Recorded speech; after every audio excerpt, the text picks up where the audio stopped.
Europe 1, 5h, 7h, Mathieu Noël. Voici donc pour les titres de l'actualité de ce 8 janvier. L'autre actualité du jour est artistique. À la télé demain soir à 21h sur TMC avec Soirée Pyjama et au théâtre du Rond-Point pour la pièce Hervart ou Les derniers jours de Frédéric Nietzsche avec un big band de jazz en mars pour raconter la vie d'Ella Fitzgerald. Il est absolument partout. Bonjour Vincent De Dienne. Bonjour Mathieu. Merci d'être avec nous ce matin. Alors déjà, qu'est-ce que c'est que cette histoire de Soirée Pyjama? Expliquez-nous, c'est sur TMC. Ouais, ça je le sais. C'est une sorte de soirée de gala. C'est une sorte de... Autour de vous. Ouais. Vous en êtes à ce stade de staritude. Oui, pourquoi? C'est prématuré? Vous trouvez que c'est prématuré? Absolument pas que c'est prématuré. Je trouve que c'est tout à fait justifié. Voilà. Mais j'aimerais que vous le développiez. Moi, j'avais au début proposé une journée, entière, un marathon, consacrée sur l'ensemble des chaînes hertziennes. Oui, et puis ça m'a été refusé. C'est dommage. Ouais, c'est dommage. Ça devient une soirée finalement. C'est qu'une soirée. Que une soirée avec l'excellent Yann Barthès à la présentation. Et des surprises, en veux-tu, en voilà. Pagaille. C'est une série de sketchs en fait, de scénettes. Oui, en fait j'ai écrit des conneries dans tous les sens. Puis après j'en ai enlevé. J'en ai remis. Et puis après, Yann Barthès a demandé à ce qu'il y ait un plateau, un canapé, des lumières, des caméras. Plein de gens que j'aime bien et qui étaient d'accord pour venir faire des conneries avec moi.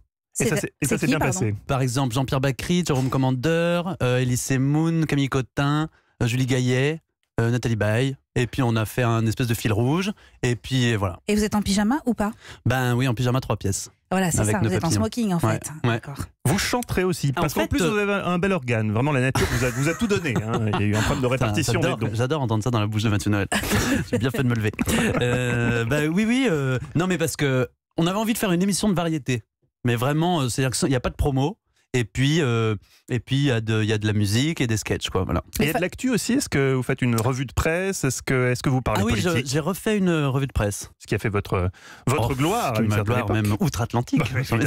Évidemment. Donc c'est une émission un peu surannée, un peu qui nous ramène aux sources du divertissement. Oui, voilà. Moi, j'incarne le côté bien ringard. Et puis heureusement, il y a Yann qui est moderne. Voilà, c'est le binôme. C'est l'alliance parfaite. Comme ça. Alors moi, je trouve tout à fait normal qu'on vous consacre une soirée comme ça sur TMC. Mais pour ceux qui ne vous connaîtraient pas encore très bien, comment vous définirez votre humour? J'adore cette question parce que la question que je déteste qu'on me pose, c'est la question horrible pour un humoriste. Que vous répondez, vous, je ne sais pas, je ne réponds rien. J'essaie de citer, je cite des noms de gens que j'admire. Et quand on me demande des gens que j'admire, je vous cite vous. Hein, vous savez. Oui, bien sûr. Non, c'est vrai. C'est vrai. Moi, si je vous dis Pierre Palmade, ça vous évoque quelque chose? Pierre Palmade, c'est quelqu'un qui a compté dans votre construction ou pas du tout? Vachement. Oui, qui compte toujours d'ailleurs. Son dernier spectacle, il a joué au Rond-Point et à l'Atelier et c'était super.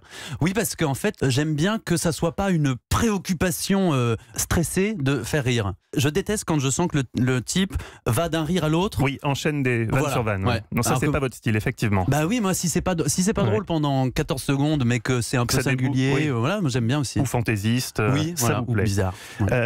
Pour moi, vous êtes un humoriste Télérama qui en plus a le toupet d'être populaire. Vous êtes un peu la quadrature du cercle de l'entertainer moderne. Je vais pas souvent sur la flagornerie, mais là ce matin j'y vais. Oh là là. Vous êtes quand même entré dans ce métier par l'humour.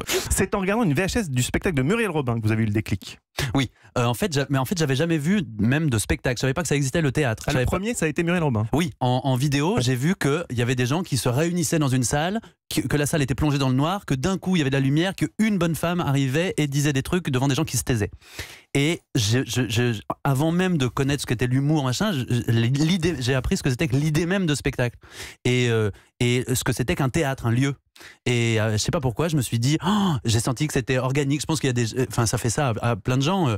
On sent qu'on est fait pour ça, quoi. Moi, je me suis dit, ça c'est le velours, le rouge, les planches, tout ça, c'était très Vous aviez physique. quel âge? Vous étiez ado? Ah non, j'étais à la maternelle. Ouais. Alors vous serez donc aussi au théâtre du Rond-Point pour la pièce Hervart ou Les derniers jours de Frédéric Nietzsche. Qu'est-ce que c'est que cette pièce? Le titre est intriguant. Qu'est-ce que c'est que cette matière? C'est de la merde. Je vois que monsieur a des références assez solides. C'est une comédie. Ça n'a pas l'air parce que en fait Frédéric Nietzsche il est dans la pièce mais il fait des claquettes et il a une grosse moustache, il fait des claquettes. C'est une comédie d'un auteur qui s'appelle Hervé Blutch que j'adore parce qu'il écrit sans se soucier de savoir si c'est possible d'être joué. Donc en fait du coup, il y a plein de metteurs en scène qui ont voulu monter la pièce et qui se sont cassés les dents parce qu'ils n'ont pas réussi. Et là, Laurent Fréchuret a réussi à la monter et c'est une énorme cour de récréation. L'histoire, c'est un mec qui est persuadé que sa femme le trompe et qui du coup bute tout le monde et qui devient fou. Et toutes ses peurs, toutes ses paranoïas, tous ses fantasmes, tous ses cauchemars s'incarnent sur scène. Un mot plus sérieux, vous faites partie d'un collectif de 70 personnalités pour une opération de sensibilisation contre l'homophobie. L'homophobie, c'est quelque chose dont vous avez été victime personnellement? Alors, non.